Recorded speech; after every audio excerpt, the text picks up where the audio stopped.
In the shadows of American history lie stories that were deliberately erased, truths too powerful to be allowed to spread. Filthy whore. Who would dare touch you? Don't touch her. She's carrying my child. The year was 1881, a time when a black man claiming a white woman as his own wasn't just scandalous, it was dangerous enough to get him killed on the spot. But some truths demand to be spoken, even in the face of certain death. What happened next would shake an entire Texas town to its foundations and reveal how far one man would go to protect what was his, even when the whole world said it couldn't be. Before we dive deeper into this untold chapter of American history, take a moment to subscribe to The Black Rancher and hit that notification bell. Our mission is bringing to light the forgotten stories of black heroes on the American frontier, stories deliberately buried by those who wrote our history books. If you believe these stories deserve to be told, show your support by liking and sharing this video. Let's reclaim our history together. Now, let's return to Texas, 1881, where a single act of defiance was about to change everything. The dirt streets of Cottonwood Springs baked under the merciless Texas sun as Sarah Wilson made her way toward the general store, her once fashionable dress now stretched tight across her swollen belly. At 22, with pale skin now flushed from the heat and auburn hair tucked hastily beneath a worn bonnet, she kept her eyes fixed on the ground before her. 6 months ago, she had been the schoolteacher, respected if not entirely welcomed in this remote Texas town. Now her pregnancy, with no husband to claim, had transformed her into something the townsfolk could barely stand to look at. "Morning, Miss Wilson," called Mr. Abernathy, the store owner, his tone clipped and formal as she entered the mercantile. The pleasant chatter of customers died immediately. Mothers pulled their children closer, men turned their backs. Sarah placed her small list on the counter. "Just the essentials today, Mr. Abernathy." He scanned the paper without meeting her eyes. "Flour's gone up, supply issues." "I understand," she said softly, though they both knew it was a lie. The price hadn't changed for anyone else. From the back of the store, Margaret Thornton's sharp voice cut through the silence. "I don't understand why she shows her face in public. Some of us still have standards in this town." Sarah's fingers tightened around her small coin purse. "And getting bigger by the day," continued Mrs. Thornton to her circle of nodding companions. "Who knows what kind of man would—" "That'll be $4.27, interrupted Mr. Abernathy, finally meeting Sarah's eyes with something approaching pity. Sarah counted out her coins carefully. It was nearly all she had left. The school board had dismissed her 3 months ago, citing moral turpitude, the moment her condition became impossible to hide. Since then, she'd been surviving on her savings and the meager income from taking in mending work that people left anonymously on her doorstep after dark. Outside, the brightness of midday temporarily blinded her. She adjusted her heavy basket on her arm and turned toward home, the small rented room at the edge of town that was all she could now afford. "Afternoon, Miss Wilson." The deep voice stopped her in her tracks. Standing beside his magnificent black stallion was Solomon Reed, tall and broad-shouldered, with skin the color of polished mahogany and eyes that seemed to see right through a person. At 34, he was one of the few black ranchers in the region, having built the Crescent Moon Ranch from nothing after gaining his freedom. "Mr. Reed," she acknowledged, surprised. They had spoken only a handful of times over the years, mostly at school functions before her dismissal. "Allow me," he said, reaching for her basket with strong hands that bore the calluses of honest work. "That's not necessary," Sarah protested, aware of the eyes watching from the store windows. "I insist," Solomon said quietly, taking the basket and falling into step beside her. "It's a hot day for someone in your condition to be carrying such weight." They walked in silence for several steps before Sarah whispered, "People will talk." Solomon's laugh was deep and genuine. "Miss Wilson, people already talk. Let them. Words can't hurt me." But they both knew that wasn't entirely true. In Texas in 1881, words could incite violence against a black man faster than anything, especially words about a black man walking beside a pregnant white woman. "I heard about your situation," Solomon continued as they walked. "It ain't right, what they're doing to you. Sarah's throat tightened. The town has its standards. The town has its hypocrisy, Solomon corrected. Half the men who judge you loudest visit Madame Lorraine's establishment on Saturday nights. They reached the small boarding house where Sarah rented her room. Solomon handed back her basket, his expression unreadable. "Thank you, Mr. Reed." He tipped his hat. "Solomon, and you're welcome, Miss Wilson." As he turned to leave, Sarah called after him. "Why would you help me? You know what they say about me." Solomon paused, then turned back. "My mama taught me to judge folks by their actions, not rumors. You were kind to my nephew when he attended your school. Treated him like any other child when others wouldn't. I don't forget kindness, Miss Wilson." As Solomon Reed mounted his horse and rode away, Sarah noticed Mrs. Thornton and her friends standing across the street, their faces twisted with disgust. But for the first time in months, Sarah straightened her back and met their gaze steadily before turning to enter her lodgings. Unknown to them both, this simple act of kindness would set in motion events that would soon force a confrontation from which neither could walk away. 3 weeks passed. Sarah's belly grew larger and her situation more desperate. With each passing day, the townspeople's whispers grew bolder, their treatment harsher. She could no longer find mending work, and Mrs. Peterson, her landlady, had given her notice to vacate by month's end. "I run a respectable establishment, Mrs. Peterson had said, not unkindly but firmly. "The other boarders are threatening to leave." That afternoon, a knock at her door revealed Solomon Reed, his hat in his hands. "Miss Wilson," he said formally, "I've come with a proposition." Sarah glanced nervously down the hallway before stepping back to allow him entry. A black man in a white woman's quarters would cause a scandal, but she had little left to lose. "I heard about your housing situation," Solomon said, remaining standing though Sarah gestured to the room's only chair. "I have a cabin on my property. It was built for the ranch foreman, but he moved on last month. It's simple but sound with its own well. It would be yours rent-free until you get back on your feet." Sarah stared at him in disbelief. "Mr. Reed, Solomon, I cannot accept such charity." "Not charity," he corrected. "Exchange. You're educated.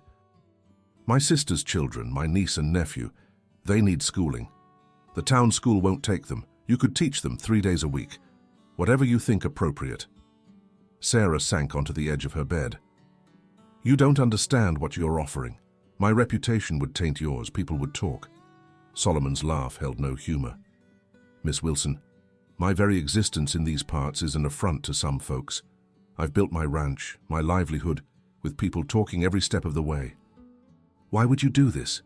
Solomon was quiet for a long moment. "Because 18 years ago my sister found herself in a situation not unlike yours. No husband, a baby coming, and a town full of judgment. The difference was, she had nowhere to go, no one to help her." His voice grew rough. "She died bringing my nephew into this world. I won't stand by and watch history repeat itself if I can help it." Sarah's eyes filled with tears. "I don't know what to say." "Say yes," Solomon said simply. "The cabin's just sitting there empty." That evening, Sarah penned a letter to Mrs. Peterson, giving notice she would vacate by week's end rather than month's end. The decision made, she felt a curious lightness despite the weight she carried. 2 days later, Solomon arrived with his wagon to transport Sarah's meager possessions to the Crescent Moon Ranch. They had agreed to leave early, hoping to avoid the gossip, but Cottonwood Springs was a town that rose with the sun. As Solomon loaded her trunk, a small crowd began to gather. Sheriff Taylor approached, thumbs hooked in his belt. "Morning, Reed. Miss Wilson?" He nodded curtly. "What's all this?" "Miss Wilson is relocating to my property," Solomon said evenly. "She'll be teaching my niece and nephew." The sheriff's eyebrows rose. "Is that so? Seems mighty convenient." "Meaning what exactly, Sheriff?" Solomon's voice remained level, but Sarah noticed how he positioned himself between her and the lawman. "Meaning people are wondering about the timing of her condition and your sudden interest." The implication hung in the air like smoke. Sarah felt her face burning with humiliation. "That's enough, Sheriff," Solomon said, his voice dangerously quiet. "Miss Wilson is under my protection now. as is her child. The crowd that had gathered murmured at this declaration. Sarah saw Mrs. Thornton's mouth fall open in shock. "Well now," drawled the sheriff, "that's quite a declaration, Reed." "You claiming responsibility?" Solomon finished loading the last of Sarah's belongings before answering. "I'm claiming nothing except the right to help someone in need." He turned to assist Sarah onto the wagon seat. As they pulled away, Sarah whispered, "You shouldn't have done that. Now they think—" "Let them think," Solomon interrupted. "People believe what they want, regardless of truth." As the wagon rolled past the town limits, Sarah looked back at Cottonwood Springs, the only home she'd known since arriving in Texas 3 years earlier. Ahead lay the unknown, a black man's ranch, a small cabin, and a future she couldn't begin to imagine. What neither of them realized was how quickly rumors would spread, transforming Solomon's act of kindness into something that would soon bring the full wrath of Cottonwood Springs down upon them both. The cabin was everything Solomon had promised, simple but sound, with 2 rooms, a stone fireplace, and a porch that caught the afternoon breeze. It sat a quarter-mile from the main ranch house, offering privacy while remaining close enough for safety. Sarah met Solomon's family that first evening, his widowed sister-in-law Esther, who kept house for him, his niece Ruby, a bright-eyed girl of 12, and his nephew Daniel, 16, and already working alongside his uncle on the ranch. They welcomed her without judgment, and for the first time in months, Sarah ate a meal without feeling eyes boring into her back. The teaching arrangement began the very next day. Ruby was eager and quick to learn, while Daniel, though initially reluctant, showed a natural aptitude for mathematics that surprised Sarah.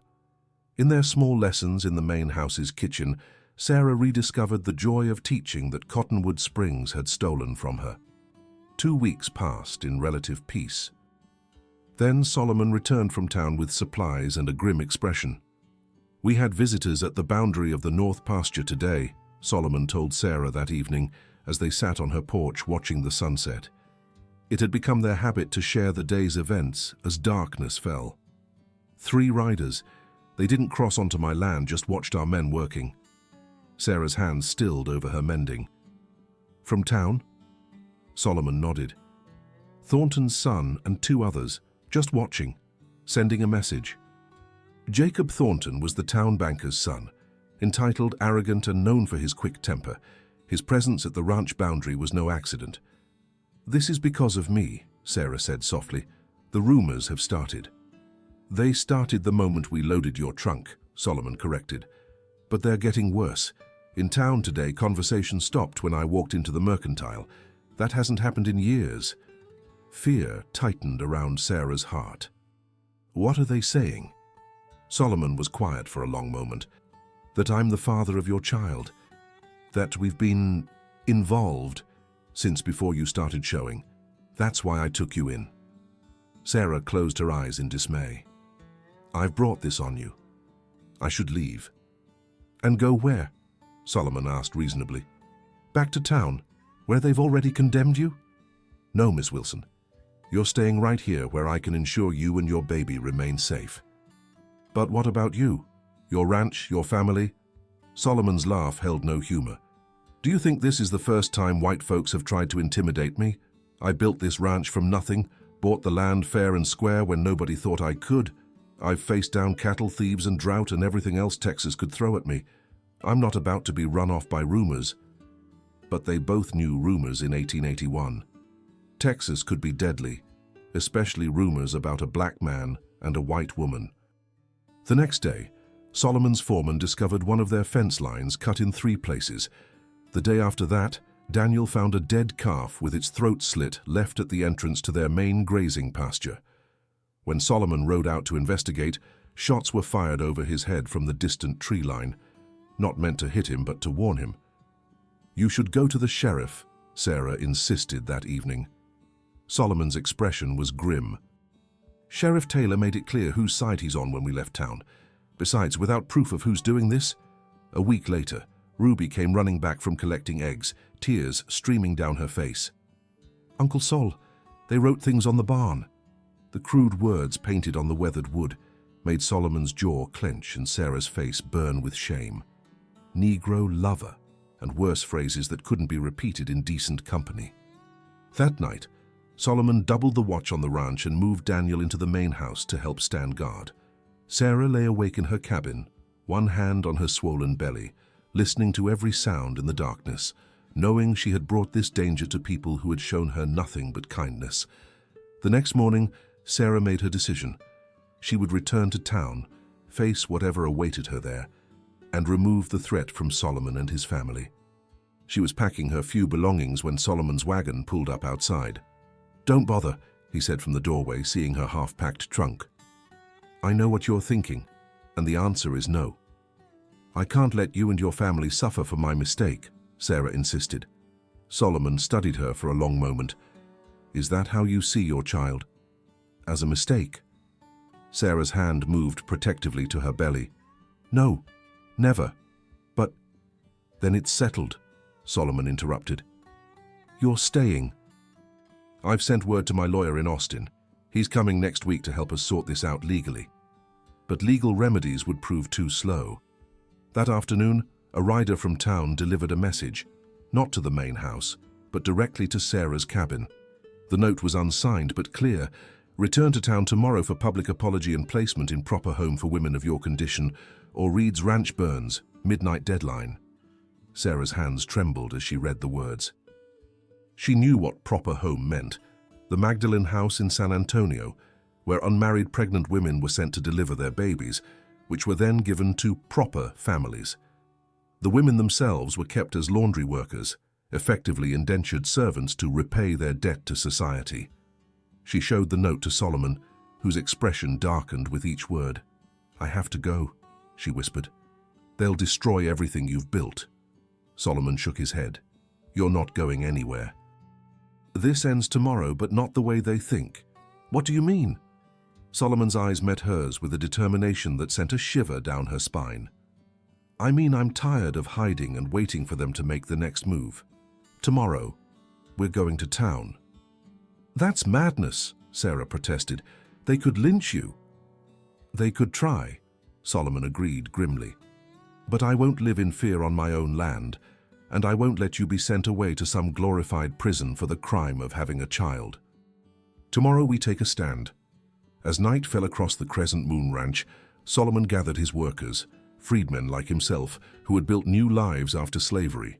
He explained his plan, offering any man who wished to leave a full month's wages with no judgment. Not a single man took the offer. Dawn would bring a confrontation that would test not just Solomon's courage, but the very foundations of Cottonwood Springs itself. You're watching The Black Rancher, where we bring to light the untold stories of black excellence on the American frontier. If you're captivated by Solomon and Sarah's story so far, hit that like button right now and subscribe to join our community. Your support helps these crucial stories reach more people who need to hear them. Now let's return to Cottonwood Springs, Texas, 1881, where Solomon Reed is about to challenge an entire town. The next morning dawned bright and merciless, the Texas sun already scorching as Solomon's wagon rolled down Cottonwood Springs' main street. Sarah sat beside him, her heart pounding so hard she feared it might burst from her chest. She wore her best dress, faded but clean, and had pinned her hair neatly beneath her bonnet. Solomon had insisted on wearing his finest, a tailored suit he saved for business in Austin, complete with a gold pocket watch that had been his first significant purchase as a free man. If they were walking into danger, he declared, they would do so with dignity. Behind them rode 6 of Solomon's ranch hands, each man armed but with weapons carefully holstered or stowed. Their presence wasn't meant as a threat, but as witness to whatever might unfold. Word of their approach spread quickly. By the time they reached the town square, people were emerging from shops and homes drawn by the spectacle. Solomon brought the wagon to a halt before the courthouse steps, where, as if expecting them, Sheriff Taylor stood with Mayor Wilson and Banker Thornton. Solomon descended first, then turned to help Sarah down. His movements were unhurried, deliberate, as he escorted her to stand before the courthouse. The crowd grew rapidly, mothers hurrying children inside, men moving closer with hands resting near belt knives or pistols. "That's far enough, Reed," called the sheriff. "You've got no business bringing her back here like this." "On the contrary," Solomon replied, his voice carrying across the now silent square. "We've come to address the threats made against my property and Miss Wilson's person." Banker Thornton stepped forward, his jowled face flushed with anger. "The only threat here is you corrupting a white woman. We know what you've done." Murmurs of agreement rippled through the crowd. "And what exactly is it you think I've done, Mr. Thornton?" Solomon asked, his voice steady despite the dangerous energy building around them. "Don't play innocent," shouted Jacob Thornton, pushing his way to the front of the crowd. At 26, he was the spitting image of his father, with the same sense of entitlement and none of the restraint. "We all know you're the one who got the schoolmarm in trouble, thinking you could get away with touching a white woman." The accusation hung in the air like gunpowder, needing only a spark. Several men moved closer, faces twisted with disgust and anger. Sarah stepped forward, her voice ringing out clearly despite her fear. "Mr. Reed has done nothing wrong. He offered me shelter when this town cast me out. He—" "Quiet, whore!" Jacob snarled, lunging forward and striking Sarah across the face with such force that she stumbled. The crowd gasped collectively, but before anyone could react, Solomon was between them, his voice a thunderous roar that stopped every man in his tracks. "Don't touch her! She's carrying my child!" The words fell into a sudden, complete silence. Women clutched at their throats in shock. Men's hands moved to their weapons. But Solomon wasn't finished. He stared directly into Jacob Thornton's eyes as he continued, "That's what you all wanted to hear, isn't it? The confession that justifies your hatred? Well, here it is." Solomon turned slowly, addressing the entire crowd. "You've been so eager to blame me that you never bothered to learn the truth. Miss Wilson came to Texas after the death of her husband in Chicago. She was already with child when she arrived, but hid her condition to secure employment. She has committed no sin except wanting to keep her child and make an honest living."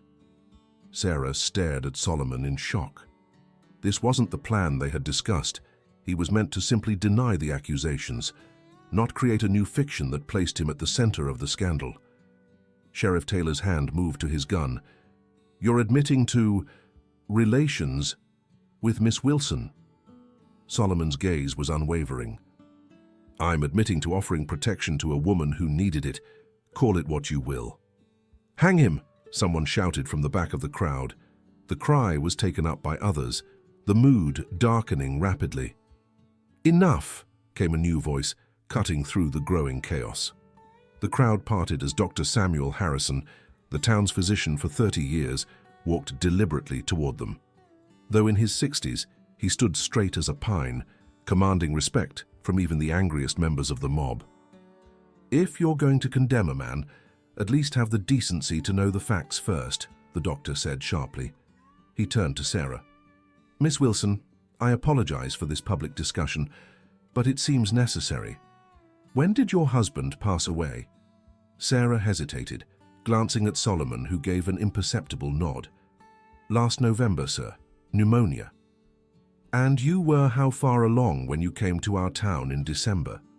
"About 6 weeks, doctor." Dr. Harrison turned to the crowd. "Which means she conceived in October, while still with her husband in Chicago. A fact I confirmed when she consulted me in February. Mr. Reed couldn't possibly be the father, as he was right here in Cottonwood Springs last October. Many of you did business with him then." The doctor's words landed like stones in still water, ripples of confusion spreading through the crowd. "She's lying!" Jacob Thornton shouted, but with less conviction. "About her dead husband?" Dr. Harrison challenged. "I've seen the marriage certificate and death notice myself, and Mr. Reed is lying too, is he?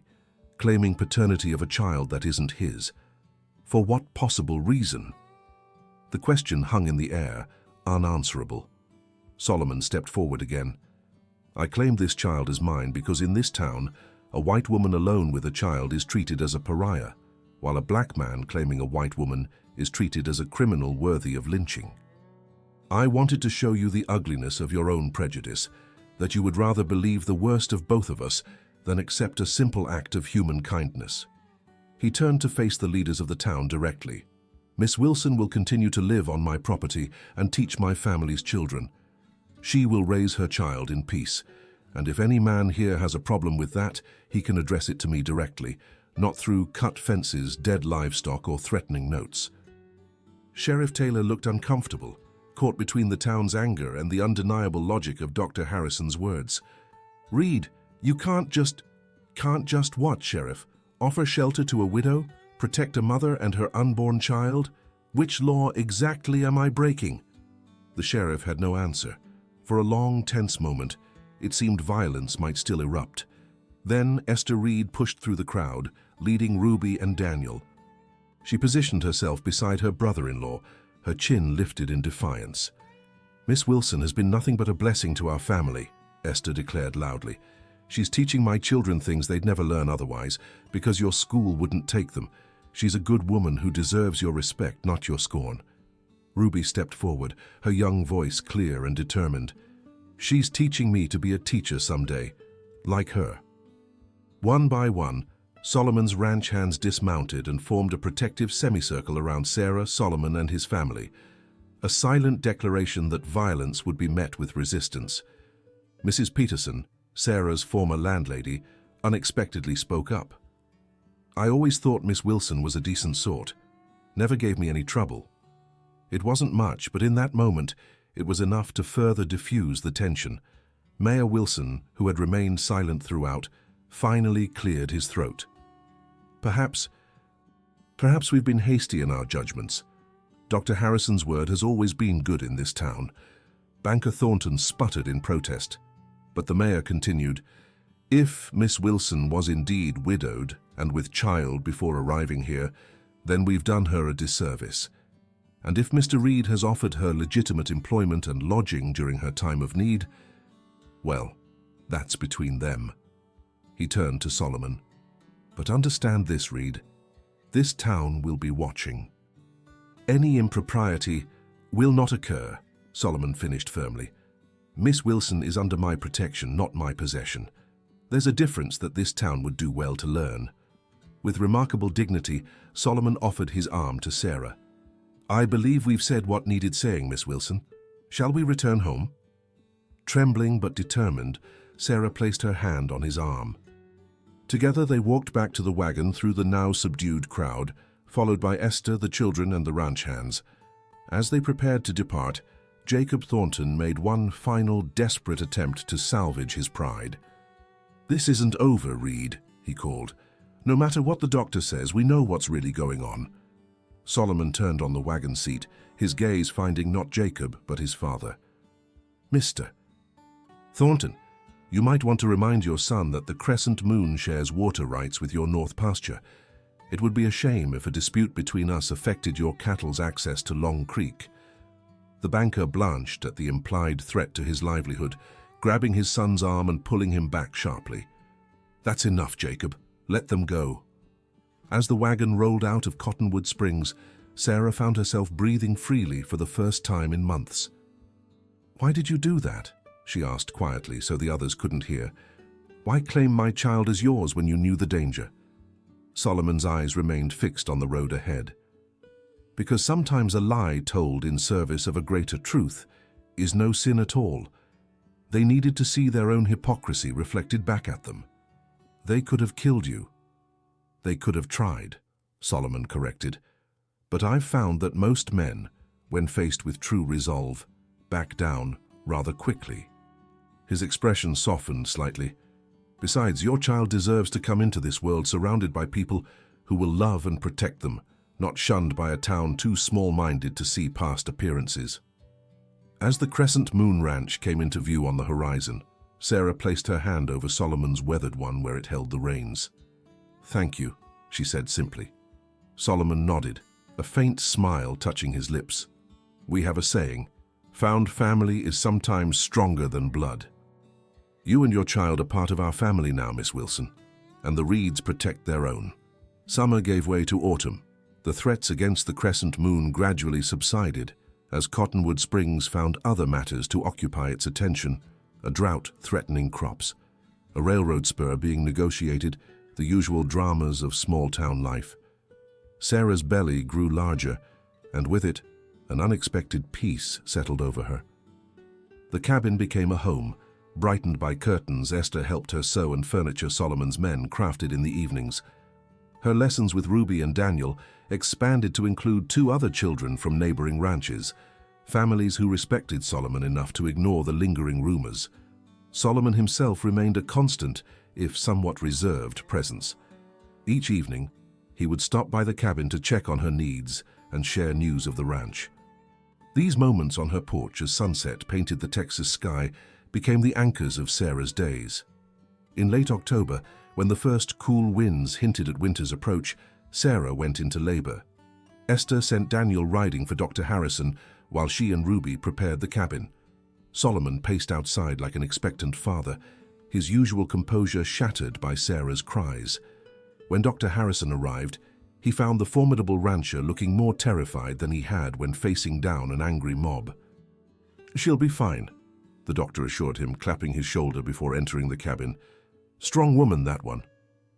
After 6 hours of labor, as the first stars appeared in the evening sky, Sarah's daughter entered the world with a powerful cry that seemed to announce her determination to claim her place in it. Dr. Harrison examined the tiny girl carefully before placing her in Sarah's arms. "Perfect in every way," he pronounced. "Congratulations, Miss Wilson."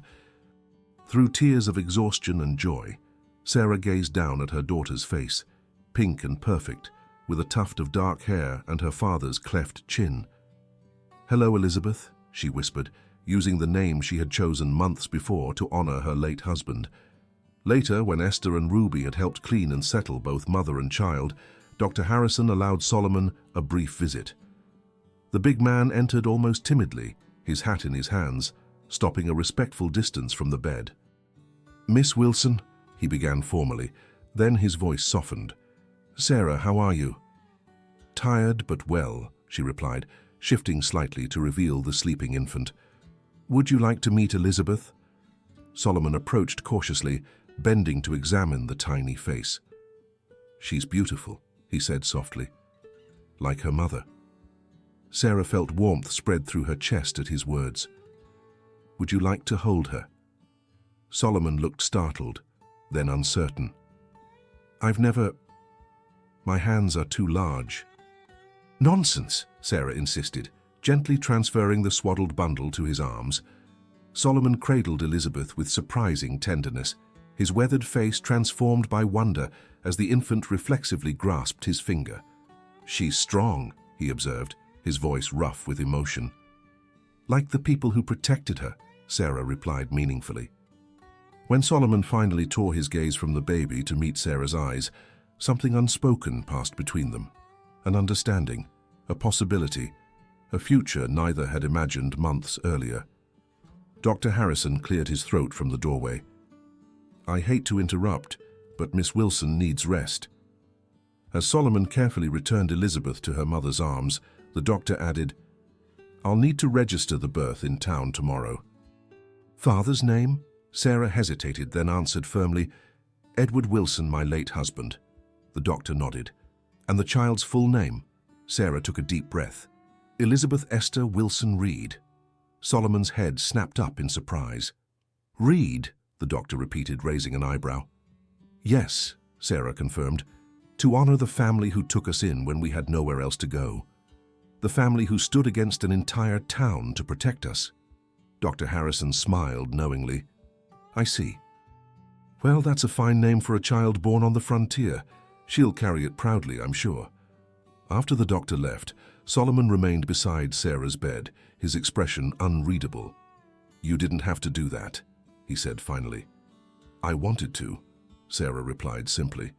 "Without you, without your family, Elizabeth might not be here. I want her to know that story as she grows, how a man with everything to lose stood in a town square and claimed her as his own, not because he had to, but because it was right." Solomon nodded, his eyes suspiciously bright. "In that case, Elizabeth Esther Wilson Reed will never want for family as long as I live." As winter settled over the Texas plains, life at the Crescent Moon found a new rhythm. Elizabeth thrived, growing stronger each day, surrounded by a family that transcended blood and defied convention. Sarah resumed teaching once she was able, now with 5 students as word spread of her skill and dedication. Solomon built an addition to the cabin that would serve as a proper schoolroom come spring. Their evening conversations on the porch continued, even through the cold months, simply moving inside beside the fire. Slowly, imperceptibly at first, those conversations deepened, revealing shared dreams, values, and a mutual respect that bloomed into something neither could deny. In town, attitudes gradually softened. Dr. Harrison's influence helped, as did the respected presence of the pastor's wife, who finally visited the cabin after Elizabeth's birth and declared both mother and child delightful company. By Christmas, when Solomon invited Sarah and Elizabeth to join the main house celebrations, Cottonwood Springs had largely accepted the unusual arrangement at the Crescent Moon Ranch, if not with enthusiasm, then at least with grudging acknowledgement that their predictions of disaster had proven unfounded. Spring brought new challenges, a boundary dispute with a neighboring ranch, concerns about water rights during what promised to be another dry summer, but also new beginnings. Sarah's small school officially opened with 8 students, including children from 2 prominent town families who had decided that education trumped lingering prejudice. On a warm May evening, as they sat on the cabin porch watching the sunset, Elizabeth sleeping peacefully in a cradle Solomon had crafted himself, he turned to Sarah with uncharacteristic hesitation. "Miss Wilson, Sarah, there's something I've been wanting to ask you." Sarah set aside her mending, her heart suddenly racing. "Yes?" Solomon took a deep breath. "I know what I'm about to propose goes against every convention of our time. I know the challenges we would face would make what we've already endured seem simple by comparison." He reached into his pocket and withdrew a small wooden box, beautifully carved with intricate patterns. "This was my mother's. She gave it to me before she passed, said to save it for someone special." Inside lay a simple gold band. "I'm asking if you would consider becoming my wife, not just in private but legally, properly. I've consulted with my lawyer in Austin. It's difficult but not impossible in Texas, though we might need to travel to another state for the ceremony itself." Sarah stared at the ring, then at Solomon, her emotions too complex for simple words. "I know it's not a conventional proposal," Solomon continued, when she didn't immediately respond. "And I want to be clear. I'm not asking out of obligation to you or Elizabeth. I'm asking because over these past months, I've come to care for you both more deeply than I thought possible. But I understand if—" Sarah placed her fingers gently against his lips, stopping his words. "Ask me properly, Solomon Reed." A slow smile spread across his face as he understood. Getting down on one knee beside her chair, he held up the ring. "Sarah Wilson, would you do me the extraordinary honor of becoming my wife?" Sarah's eyes filled with tears as she extended her hand. "Yes," she said simply. "Yes, I will." As Solomon slid the ring onto her finger, they both knew the road ahead would not be easy. There would be more confrontations, more prejudice to overcome, legal hurdles and social ostracism. But they also knew that sometimes the most powerful statements are made not through grand speeches or dramatic stands, but through living one's truth with quiet dignity day after day, year after year, showing the world that love, respect, and family can transcend the artificial boundaries humans create to separate themselves from one another. As the Texas sun dipped below the horizon, painting the sky in brilliant oranges and purples, Solomon and Sarah sealed their promise with a kiss while baby Elizabeth slept peacefully beside them. 3 souls united by circumstance, protected by courage, and bound together by a love that dared to defy an entire world's expectations. If this journey through the Texas territory of 1881 moved you, please hit that subscribe button now to join the Black Rancher community. Your support helps us continue bringing these powerful, untold stories of Black excellence on the American frontier to light. Leave a comment below sharing your thoughts on Solomon and Sarah's brave stand against convention and what you think might happen next in their story. Thank you for spending this time with us. Until our trails cross again, remember that true courage isn't about never facing obstacles. It's about facing them with dignity, integrity, and an unwavering belief in what's right.